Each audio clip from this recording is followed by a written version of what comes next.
Well, hello everyone. Welcome back. I'm Linette with the Laurel County Public Library. I am so glad you decided to join me today. We are going to talk about a little bit of canning. We're going to make apple butter in the crock pot. You know, growing up, we had some apple trees out in the backyard, and my grandmother never let an apple hit the ground unless it got used for something, whether it was freezing, drying, something. And one of my favorite things was when they would make apple butter. And I remember Mommy making apple butter in a big kettle, and it would get very hot and it would bubble. And if you got that stuff on you, you were burnt because it was very hot and very sticky. This is such an easy way to do that, and you can avoid that possibility of getting hurt, which I never like. So what I've started with today, I'm using Fuji apples. You want to use an apple that is going to cook down well, and you want to use an apple that has a pretty good sugar content. A Granny Smith is not going to work real well for these. So these are the Fuji, and I'm going to add to them a half a cup of apple cider vinegar.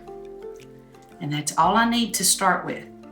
I'm going to leave these in the crock pot for about 6 hours on high. Just put them in there and forget them. And while they are cooking down, that will give me time to get my jars sanitized. I want to run them through the dishwasher on the sanitizing wash because I don't want any bacteria.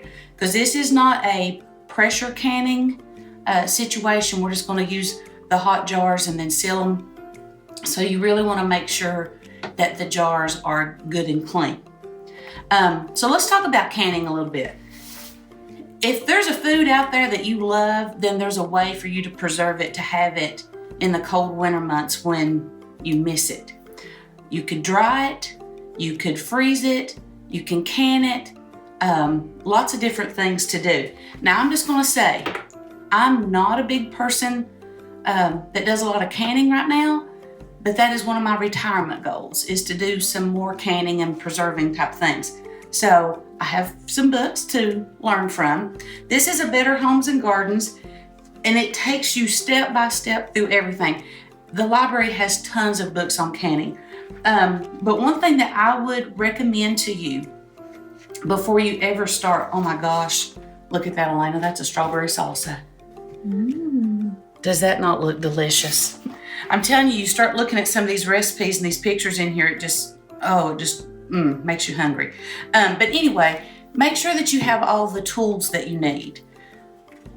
If you're going to be doing canning with a pressure canner, make sure that you have one of the little claw things that get your jars out. Otherwise, you're going to be in trouble. You're going to burn yourself. Make sure that you have a funnel that you can get the whatever material it is into the hot jars without, again, burning yourself and spilling and wasting stuff. Make sure that you have good spices. Fresh spices can make all the difference, no matter what you're doing, whether you're baking, canning, whatever.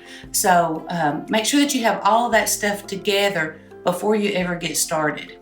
Now, something that I like about doing this canning in the crock pot is you can do small batches. My sister Karen's always telling me, you don't have to have an all-day canning thing. You can do little bits at a time. Because honestly, like growing up, if we were canning or freezing, it was huge amounts. You know, Mommy would put away 200 bags of corn. That was standard. And if we canned, it was, 100 things of beans.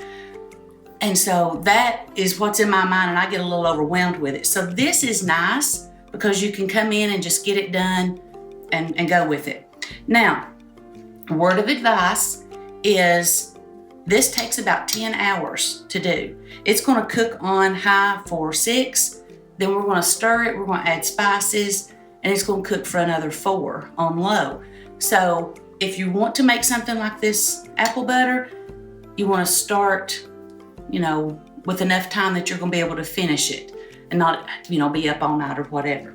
Okay, so show another little book to you. I actually think I got this book at Tractor Supply because this is one of the Hobby Farm books. And I liked it because it talked about dehydrating a lot. Now, my sister Diana is a queen of, if the apocalypse comes, I'm going to go stay with her. I'm just going to say that. You're a good one, Diana. That's what I'm going to do. But she can can anything. But this one had a lot of information. Let me find the pages here. It had a lot of information on drying. And if you've got fresh herbs in your garden, dried and true, that's something that you can do. I've seen this in Diana's house so many times. She's got a little dehydrator and she dries everything. But this was really nice because it had some guidelines on what you can do. But that is one of my goals when I retire, is to be able to make my own herbs and things like that and dry them. So lots of good books at the library. Go get you some. Be a good reading this fall. Okay, I'll see you back in a few hours and we'll make some apple butter. Hi everyone, welcome back. I have a helper. This is Brody. This is my grandson. And he dropped in for a few minutes and it was time for us to make the next video, and I said, that's okay, he can be on it. So he loves to eat, and as you can tell, he's wanting to get a hold of this. So our apples have been cooking for about 6 hours, and Elena, you can kind of see there how they look. They are getting mushy, but they're going to get even more mushy before we're done. Now it's time to add the spices to it. Okay, so the recipe calls for 2 cups of sugar. I'm doing a little less than that. I'm doing 1.5 cups, and I'm doing 1 cup of brown sugar. That's right, that's right. We're gonna pour these in here, Brody. Did you hear that? Even a 1-year-old knows it's gonna be good. Okay, then comes the good stuff. All those earthy spices that just smell like fall and are delicious. No. Oh yes, this will be good. Okay, so we're gonna have here a teaspoon of ground nutmeg. Yeah, 1/4 teaspoon of allspice, 2 teaspoons of cinnamon, and 1/4 teaspoon of cloves. He thinks this is good. All right, so we're just gonna sprinkle those in there. Oh, they smell like apple butter. And we're gonna stir this up real good.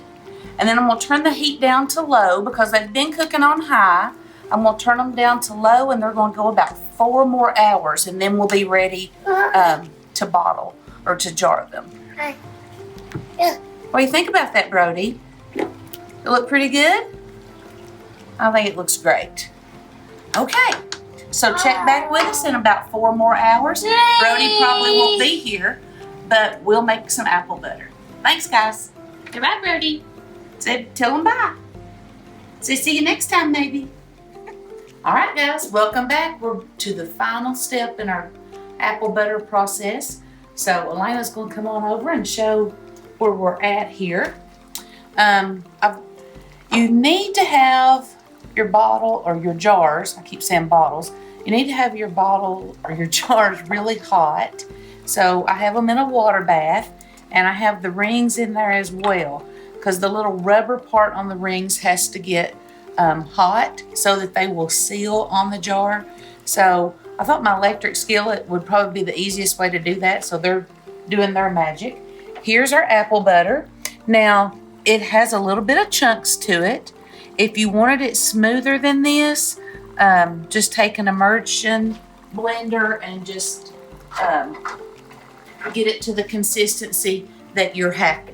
Okay, so here's what we're gonna do. I'm going to start with the big ones here. Towels are your friend. Okay. Set this down here. Funnels are your friend. You sure do not want to get burnt. Okay. And I'm just going to very easily pour this in. And the nice thing about a funnel like this, one of the nice things is it keeps it from getting around the edge of the jar.